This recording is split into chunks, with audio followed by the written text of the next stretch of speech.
Mirá este video. Claramente dice que es un análisis de humor. Sí. Si mirás el video es porque te interesa este tipo de contenido. Sí. Porque si no te interesara, lo lógico sería que no lo veas. Eso tiene sentido para mí. Entonces no vas a quejarte de que analice el humor, ni vas a dejarme comentarios dignos de un cavernícola. Esa serie nada más busca la risa. Tu análisis es una mierda. ¡Ah! ¡Tú, grandísimo idiota! Tenía que hacer ese chiste. Espero que no desentone mucho con el tono del video. Ahora bien, ¿la temporada 5 de Bob Esponja es inferior a las 4 anteriores? Sí, sin dudas. ¿Pero significa que no tiene nada bueno o que no debería gustarte? Para nada. Si te gusta la temporada 5, eso está bien. Yo voy a analizarla para explicar por qué creo que fue una decadencia y por qué, a pesar de eso, no la considero tan mala. Por lo pronto, todos podemos estar de acuerdo en que esta temporada es diferente. Las primeras 3 temporadas tenían un tipo de humor muy característico. La cuarta fue una temporada de transición y en la 5 el cambio ya está consolidado. Para comprender este proceso vamos a enumerar los cambios y a analizar primero unos capítulos y luego el humor de toda la temporada. Pero primero hablemos de los cambios que están por fuera del humor. Ya hay muchos videos hablando en detalle de los cambios más notorios en la serie. Algunos de ellos son muy buenos y los recomiendo, así que solo voy a hacer una lista rápida. 1. Cambio en el equipo creativo.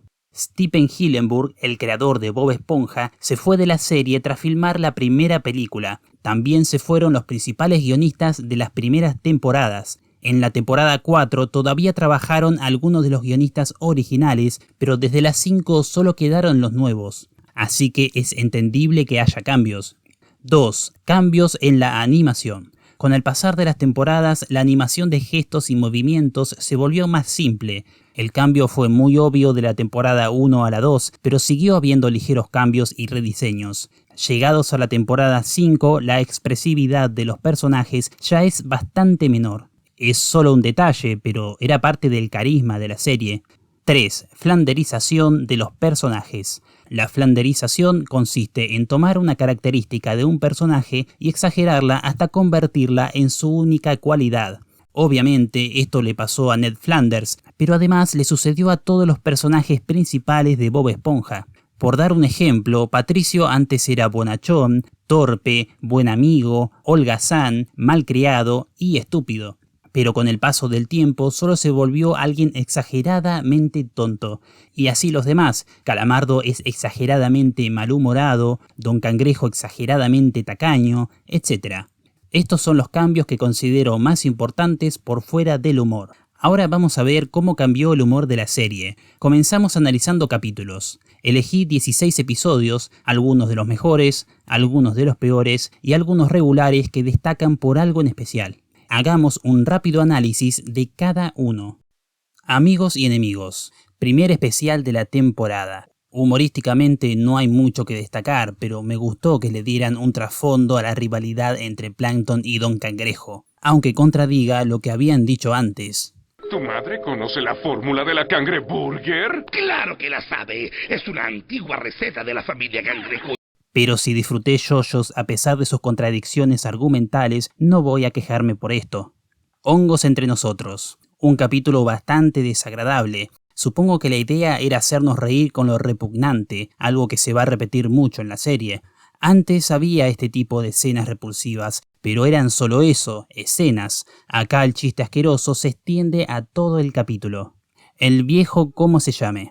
El capítulo hace cada vez más desgraciado a Calamardo, y la idea me gusta, pero creo que era mucho más rica cuando se mezclaba con una trama absurda. Ya hablaremos de eso más adelante. Casa nueva. El capítulo busca la risa mezclando la casa de Bob Esponja y el crustáceo cascarudo, y creo que lo logra. Es de los capítulos que más disfruté de la temporada, desde la rayuela del comienzo hasta el final, porque además tiene un buen final. Algo predecible, lo sé, pero hubo una preocupación por dar un buen remate y es algo que no se ve muy seguido en esta temporada. Amar a una cangreburger. Es un capítulo que da mucha vergüenza ajena. Ojo que la idea es buena, reemplazar una novia por una hamburguesa, pero quizás por estirarlo demasiado o por el tipo de chistes que hacen, solo consiguió generarme cringe. Además, el capítulo abusa de estos planos asquerosos. Aliento de calamardo fresco, una trama típica de la serie. Ocurre un cambio, parece que el cambio es bueno, pero alguien descubre que el cambio está mal y regresa todo a la normalidad. Es la misma trama que la casa nueva y hasta tiene el mismo remate. Rescato la escena inicial. Bob y Patricio molestando a Calamardo ya es un cliché, pero esta escena está bien hecha. Se genera una situación de humor negro con el sufrimiento de Calamardo y contrasta mucho con la inocencia de Bob al contarlo. El dinero habla, otro de mis capítulos preferidos de la temporada. Tiene mayor variedad de recursos, incluso usa una ruptura de la cuarta pared, un recurso que esta serie siempre usó con maestría, pero que hasta ahora no había aparecido en la temporada. ¿Qué es esa música? Creo que Don Cangrejo va a cantar. ¡Oh, genial! Este capítulo es la prueba de que flanderizar a un personaje no es malo de por sí, sino que depende de cómo lo usen. Acá Don Cangrejo es un tacaño extremo y esto genera algunos buenos chistes, sobre todo al final, que es una exageración brillante. ¿Tú también, Bob Esponja? Le faltaban $5 de mi salario. Baile viscoso. Destaco el uso de la ironía, donde los bailes ridículos triunfan y la verdadera danza es un fracaso. Pero además el baile del calambre es un buen callback que regresa en el epílogo para darnos otro de los pocos capítulos con finales ingeniosos. Canta una canción de Patricio Estrella. La canción es buena, ya es un clásico de la serie. Y otra vez tenemos una flanderización, Patricio estúpido, que nos deja buenos chistes. ¿Qué es ese horrible olor? ¿Es Patricio pensando otra vez? Además está bien llevada la exageración de la canción mala. La rosquilla de la vergüenza. Alguien sintiendo culpa es una trama que se usaba mucho en temporadas pasadas, pero en esta apenas apareció. Casi no hay otra cosa que chistes de Patricio comportándose como alguien sin neuronas. Pero rescato el final, esa cara de Bob Esponja se vino preparando durante todo el capítulo. Aventura en la Atlántida, la mayor decepción de la temporada. Normalmente trato de encontrar algo bueno aún en el peor capítulo, pero esto es demasiado. No es solo que tenga malos chistes, sino que casi no tiene chistes. Se pierde mucho tiempo en canciones, las cuales además son muy malas. En todo caso, la canción de despedida es la única que tiene una melodía más o menos aceptable. Las canciones de Bob Esponja solían ser épicas, inolvidables o al menos decentes. Incluso en esta temporada hay canciones buenas. Entonces, ¿por qué no esforzarse aunque sea un poco en las canciones de este capítulo, que además fue la primera película para televisión? Es que hasta la historia es insulsa. El viaje a la Atlántida era un tema excelente, pero lo desperdiciaron por completo. Sinceramente, sentí que estaba viendo Pinta tu carreta con Bob Esponja. El gran cambio. Es el único capítulo de la temporada que tiene una trama más compleja. Por un lado está la trama de Don Cangrejo con el chef nuevo, por el otro la trama de Bob Esponja en el restaurante gourmet y como tema de fondo está el contraste entre la comida con amor y la comida pretenciosa hecha para ganar dinero. Gracias a este tema, Don Cangrejo tiene un desarrollo y aprende a valorar la comida hecha con amor, aunque esto es irónico porque termina tratando a sus clientes como cerdos. Y ese también es un buen chiste. El capítulo hace uso de la metáfora para convertir a los clientes en bebés y luego en chanchos. También está el chiste recurrente del corazón o Bob cocinando cangreburgers hasta cuando fríe un huevo. Es un capítulo que hace muchas cosas bien. De mis favoritos de la temporada. La peste del oeste. Este especial habría sido un mejor capítulo si tuviera una duración normal. Las canciones no son la gran cosa y son muy pocos los chistes destacables, aunque me gustó la búsqueda de Bob por encontrar un pasado ilustre y nos dejó un final decente. Las dos caras de Calamardo, el episodio que todos aman, te guste o no esta temporada. Al comienzo parece un capítulo normal, con secuencias de humor físico, conductas exageradas y la trama típica donde alguien se arrepiente de algún cambio. Hasta que llega ese momento, la creación de un meme legendario. La apariencia de Calamardo es tan ridícula y exagerada, y esto exagera todavía más la adoración que recibe. Pero además está rodeado por esa música celestial y se mueve en cámara lenta con unos movimientos tan afectados y ridículos que desentonan tanto con lo que lo rodea. Esta escena es lo que extrañaba de Bob Esponja, la superposición o encadenamiento de varios chistes buenos que se refuerzan entre sí. Esponja Celta.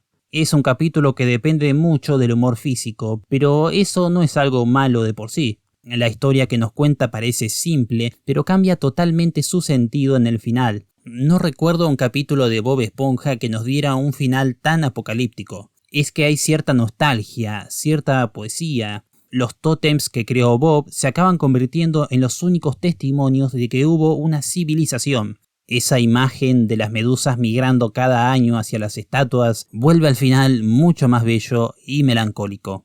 ¿Qué fue de la vida de Bob Esponja? El último especial de la temporada. No tengo ningún chiste que destacar, pero más allá de eso, el capítulo tiene dos problemas principales. Primero, el enojo de los personajes es muy extremo. ¿Por qué de la nada todos los amigos de Bob lo desprecian de esa manera cuando la esponja ya antes había hecho cosas peores y ni aún entonces lo maltrataron de esa forma? Se siente muy forzado. El guión necesitaba que Bob Esponja fuera rechazado por todos sus amigos, pero podrían haber pensado una excusa un poco más creíble. Además, los ciudadanos de Ciudad Almeja también son demasiado extremos en su odio. En segundo lugar, no veo un motivo por el cual este capítulo debió ser un especial de media hora. Habría sido un episodio mucho mejor si durara la mitad, igual que La Peste del Oeste. Ahora bien, ¿qué conclusiones podemos sacar tras analizar estos 16 capítulos y los 25 restantes que no mencioné? Lo primero que destaco es la mayor presencia del humor físico. Hay varios capítulos que se sostienen casi exclusivamente con este recurso. En temporadas anteriores el humor físico era un recurso más, ni siquiera uno de los principales, pero ahora se ha convertido en el recurso más frecuente. Y aunque el humor físico no es algo malo, en la serie suele usarse para crear chistes poco complejos. Bob Esponja solía ser complejo en otro tipo de chistes, y con eso pasamos a la segunda conclusión, la pérdida de los chistes complejos y bien encadenados. Este es el cambio que más me duele, porque en su época de oro Bob Esponja era una máquina de chistes ingeniosos que sabía muy bien cómo encadenarlos, superponerlos o retomarlos. Había chistes con varios remates, callbacks y muchos recursos distintos. Las tramas por lo general eran muy simples porque la prioridad era hacer los mejores chistes posibles. Cada capítulo era una pieza de relojería pensada al detalle. En cambio, en esta temporada encontré muy pocos capítulos que tengan esa variedad y complejidad de recursos. La mayoría apuesta por chistes más simples, con un solo remate y que rara vez son retomados como callback. Sí, hay chistes muy buenos, pero la mayoría están aislados y no le dan esa vuelta de tuerca que había antes. Porque también hay recursos y temas frecuentes que desaparecieron, o casi. Por ejemplo, no ha vuelto esa trama clásica donde un personaje intenta escapar de un absurdo sin éxito, situación que en un video anterior la llamamos "no puedes escapar". Los chistes absurdos siguen estando, pero ya no son tan frecuentes y no suelen crear estructuras como el "no puedes escapar". También han casi desaparecido recursos clásicos como la ruptura de la cuarta pared o el uso de imágenes reales. Esto sigue siendo Bob Esponja, pero un Bob Esponja mucho más simple, que, salvo en unos pocos capítulos, ha perdido la mayoría de sus recursos. Y uno de los recursos que más extraño son los chistes adultos, referencias y dobles sentidos que un niño no entendería, o que tienen una segunda lectura muy compleja para una mente infantil. En la temporada anterior todavía se podía ver alguno de estos chistes. ¡Señor Blandy! ¡Código rojo! ¡Libre pensador! Y en las 5 solo encontré uno. Estoy agregándole el amor. No te pagan para amar. Esta ausencia es una lástima, porque es algo que atraía a un público más amplio. Y hablando de pérdidas, son cada vez menos los finales bien pensados. Esto no ocurría siempre, pero antes teníamos finales ingeniosos, con un buen chiste que muchas veces era un callback inesperado. Y cuando no era un chiste, era un momento memorable, un giro de guión, una escena que te dejara pensando, algo. En esta temporada tuvimos finales así y fueron muy buenos, pero también fueron muy pocos. También fueron pocas las canciones buenas, aunque sé que esto es subjetivo. Los musicales de Bob Esponja solían ser épicos y nos dejaron temas inolvidables. En la quinta temporada tenemos la canción de Patricio, que está bien, y quizás podamos rescatar alguna más, pero la mayoría son canciones pobres y sin alma, sobre todo en el capítulo de la Atlántida. Si vas a hacer un capítulo especial centrado en los números musicales, al menos esforzate con las canciones. Y los especiales son otro punto importante, porque solían ser algo realmente especial, más allá de su duración. Solían traernos canciones inolvidables y capítulos que a veces eran muy buenos y a veces no tanto, pero siempre estaba Parches el Pirata para complementar la historia. En la temporada 4 tuvimos un especial sin Parches, pero al menos seguía la idea de darnos algo distinto, con un capítulo medieval que se sentía como una verdadera aventura, tal como debió suceder con la Atlántida. En la temporada 5 tuvimos 4 especiales y Parche volvió en 2 de ellos, lo cual es de agradecer. Tenemos el especial Amigos o Enemigos, que es diferente, aceptable, cuenta un pasado que no sabíamos. Luego tenemos el infame especial de la Atlántida, que voy a hacer todo lo posible por olvidarlo. El especial del Viejo Oeste tiene sentido, es algo diferente, una aventura en otra época, pero se queda corto en cuanto a chistes. Y por último está el capítulo ¿Qué fue de la vida de Bob Esponja?, que no puedo destacarlo por su humor ni por su historia. Me da la impresión de que lo convirtieron en especial solamente porque les quedó largo. En general, los especiales tienen un buen tema, pero no lo aprovechan al máximo. Pero nada en esta temporada fue más desperdiciado que Arenita. Solo fue relevante en 5 episodios y en los demás con suerte aparecía para decir una frase. Es un personaje querido por el público y tener más capítulos enfocados en ella le habría dado más variedad a la temporada. Con todas estas conclusiones podemos llegar a una conclusión general. La serie está más enfocada que nunca al público infantil. Bueno, los niños siempre fueron el público objetivo, pero antes era más fácil atraer a los mayores por la presencia de chistes adultos, pero también por la complejidad del humor, lo refinado de su guión y la posibilidad de hacer segundas lecturas. En cambio, en la temporada 5 tenemos menos variedad de recursos, apela sobre todo al humor físico y a personajes estereotipados, y son pocos los capítulos con un humor más complejo. Si te gusta más el tipo de humor de la temporada 5, disfrútala, está bien que te guste. Pero en mi caso, lo que me había cautivado de la serie fue el humor de sus primeras 3 temporadas, y me parece una lástima que ese humor haya desaparecido casi por completo. En fin, el video quedó demasiado largo, pero quería analizar bien la temporada. Aunque la considero inferior a las anteriores, hay varios capítulos que me gustaron mucho, así que no me dejó tan mal sabor de boca como esperaba. Ahora bien, ¿debería hundirme en el fondo del abismo y tratar de analizar lo inanalizable? ¿O acaso es posible que las temporadas siguientes no sean tan malas como dicen? La decisión está en tus manos. Solo me queda recomendarte mi Instagram y mi blog de poemas y cuentos. Leería un poema para terminar, pero esto ya quedó muy largo. Así que muchas gracias por quedarte hasta el final y nos vemos.